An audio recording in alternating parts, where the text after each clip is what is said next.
Hi everyone, Dr. Scott here. Thank you so much for joining us. I today am going to be answering a whole bunch of cat questions. There are so many feline admirers out there amongst all of you. As you know, we did that incredible video at the Shropshire Cat Rescue, which had the cat retirement village, which I think you all fell in love with like I did.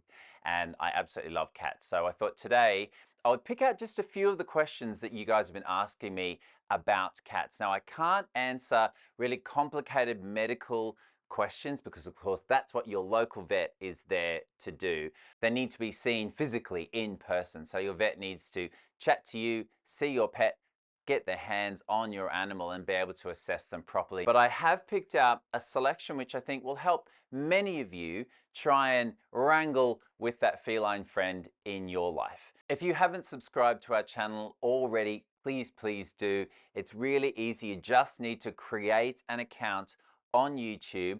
And once you've done that, you just literally click that subscribe button, and it helps me so much to be able to help more rescue animals both here in the UK and across the world. So I really appreciate you doing that little job for me. So now, should we crack on with some of the questions? So this first question says, my two 5-month-old kittens have really bad anxiety at night.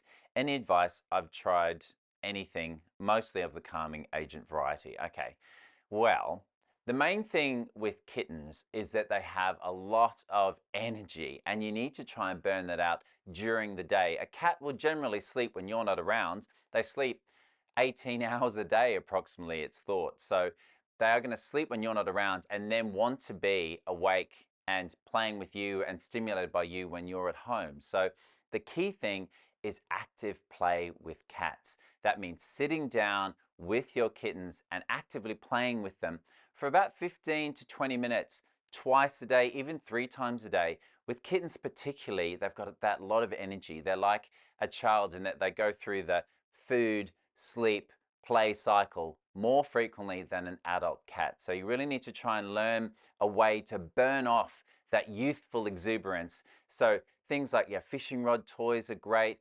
If you get a water fountain, they can play in that even when you're not home. Look into things that will encourage and stimulate them in their environment while you're not at home to burn off some of that energy. So hopefully you can all have a lovely night's sleep. There are a number of natural calming agents that you could consider. Some of them have like a milk thistle in them. And it really does help to just take the edge off anxiety and help to calm any nervous cat. But honestly, having 2 kittens together at the age of 5 months, they're not fully grown, they're not fully mature. So given a couple of months and possibly after they've been neutered, you'll find that naturally they will calm down and hopefully you'll get a much better night's sleep. Right, let's move to the next one. If a cat lives indoor their entire life, do they still need shots? So by shots, you mean vaccinations, injections, whatever you call them in whatever part of the world you live in.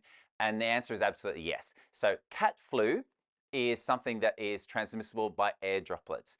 And humans that live on their own still can get the flu because it's transmissible by air. And your cat, even in a home environment, can still, unfortunately, pick up cat flu. But I would always say the focus of an annual assessment for me is not about the vaccination. It's actually more about an annual health check of your cat to just make sure that they're running okay, that you've checked their teeth and their eyes and their ears and their tummy and their heart. Just all those things that sometimes our furry friends, particularly cats, tend to hide from you. So going to your vet and having them do that full examination is just so important to pick up the slightest thing which might suggest that illness is on its way. And it's just so important. Vaccinations, I would always suggest, is a good idea. It prevents them from complicated issues in future. Some people are against vaccinations and that's your choice, but it's the health check every year with your vet, a trusted veterinary professional. That's really important. Okay, so basically this person knows of a cat who has feline herpes, which is a virus. It's part of the cat flu group.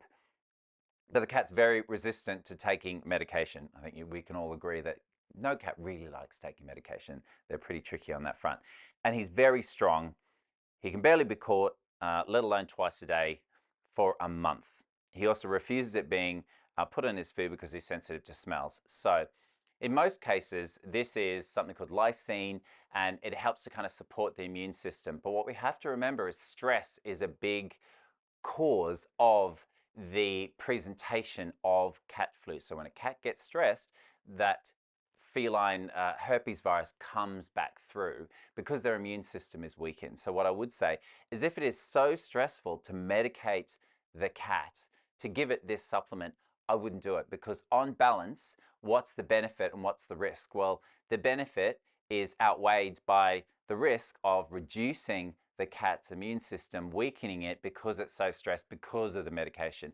And sometimes it is true to say that as vets, we will medicate animals and we won't see them get better. And you stop all the medication and all of a sudden they get better just simply because of the stress involved. So I would say, on balance, just see what it is, how important it is to your cat's health and well-being.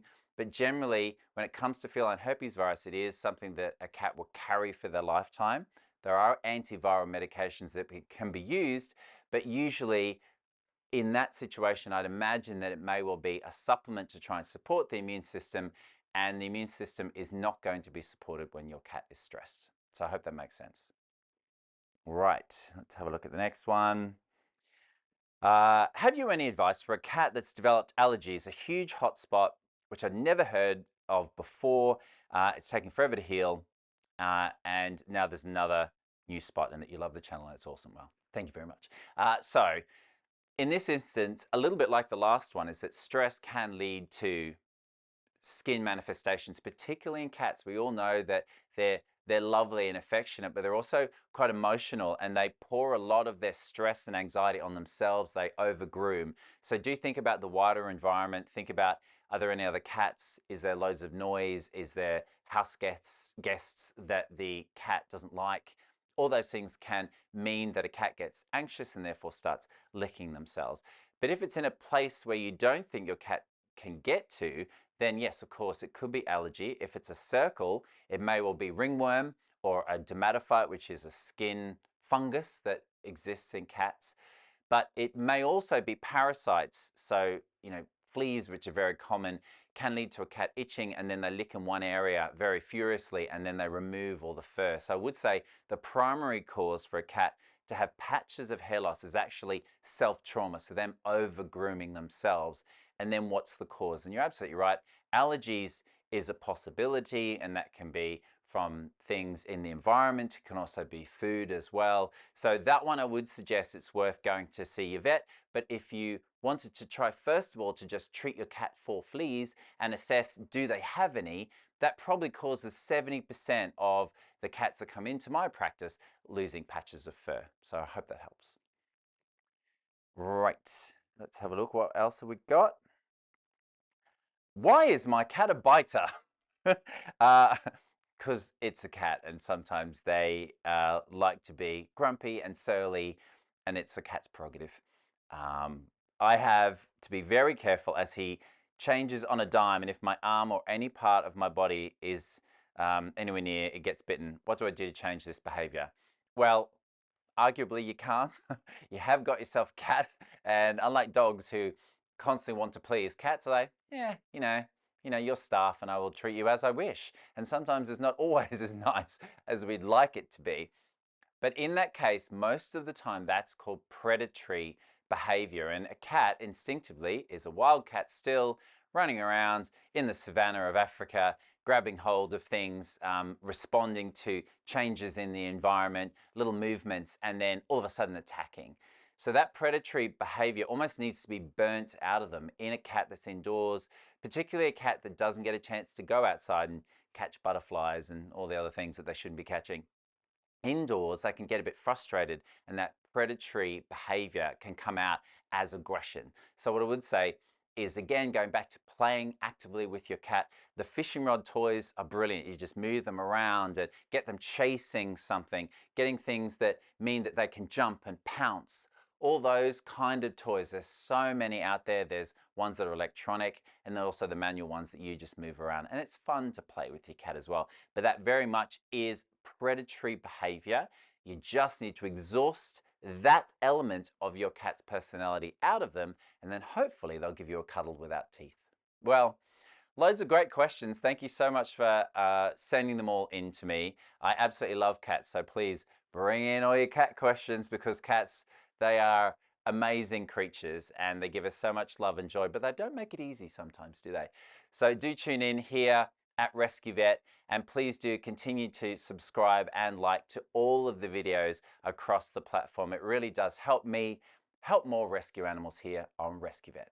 Bye for now.